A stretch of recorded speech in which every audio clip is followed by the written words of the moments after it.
वर्तमान की दुनिया के दोस्तों नमस्कार, मैं अखिलेश कुमार। अब हम बात करेंगे यूपीएससी सीएसई 2022 सामान्य अध्ययन प्रथम प्रश्न पत्र के प्रश्न संख्या 2 की।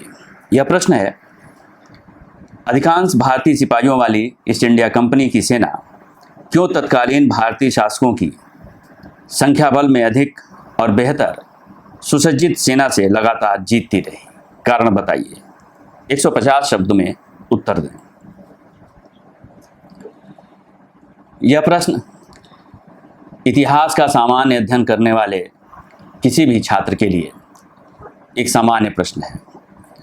इसमें आपको ईस्ट इंडिया कंपनी की सेना की तुलना वास्तव में जो उस समय के भारतीय शासक थे उनके साथ करनी है, और यह स्पष्ट करना है कि चूंकि दोनों में भारतीय सैनिक ही होते थे, फिर भी ईस्ट इंडिया कंपनी की जो सेना थी वह क्यों हमेशा विजित रही और भारतीय शासकों की सेना क्यों विजित नहीं रही। निश्चित रूप से आपको उन्हीं तर्कों को रखना है कि भारत में ब्रिटिश ईस्ट इंडिया कंपनी के विजित होने के क्या कारण थे और यहाँ स्थानीय शासकों के पराजित होने के क्या कारण थे। यह उसी प्रश्न को इन्होंने दूसरे संदर्भ में, इस संदर्भ में देने की कोशिश की है।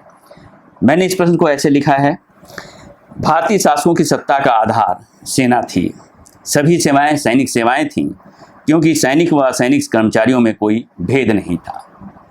यहाँ यह लिखने का अर्थ यह है कि जो भारतीय शासक थे उनकी जो सेना का आधार, जो उनकी शासन का जो आधार था वो सेना थी, और उस सेना में सभी लोग शामिल थे।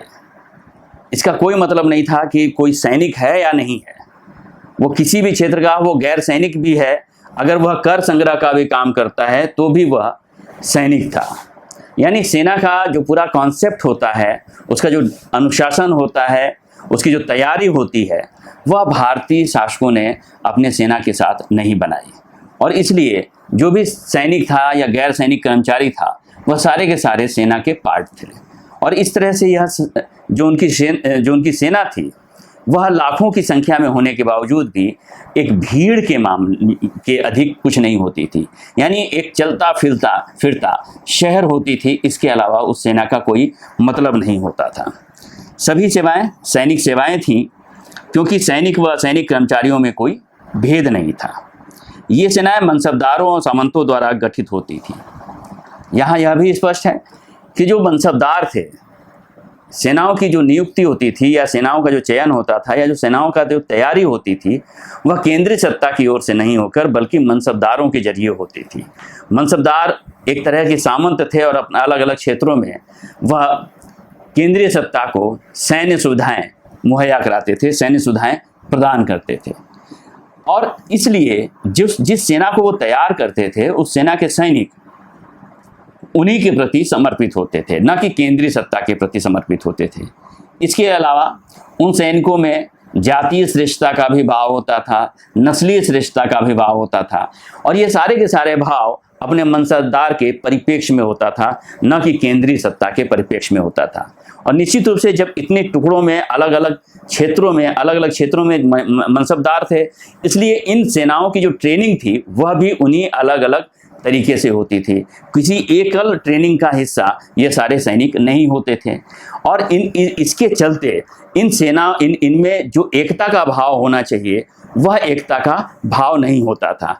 और इस एकता के भाव के ना होने की वजह से इन सैनिकों का जो नेतृत्व था या ये जो सैनिक थे, इन सैनिकों का जो समर्पण था वह केंद्रीय सत्ता के प्रति ना होकर अपने अपने मनसबदारों के प्रति होता था। इसलिए जब ये सेनाएं इकट्ठा होकर लड़ती थी तो इन सेनाओं का मनोबल इस बात के में काम नहीं करता था कि उन्हें एक उच्च लक्ष्य के लिए लड़ना है, उसको हासिल करने के लिए लड़ना है, बल्कि यह लूटमार की तमाम गतिविधियों में अपने आप को ज़्यादा लिप्त करती थी।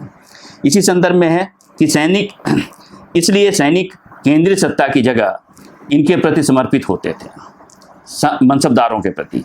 जाति और नस्ली श्रेष्ठता की भावना के चलते उनमें एकता का अभाव था, वे विभिन्न तत्वों का मिश्रण थे।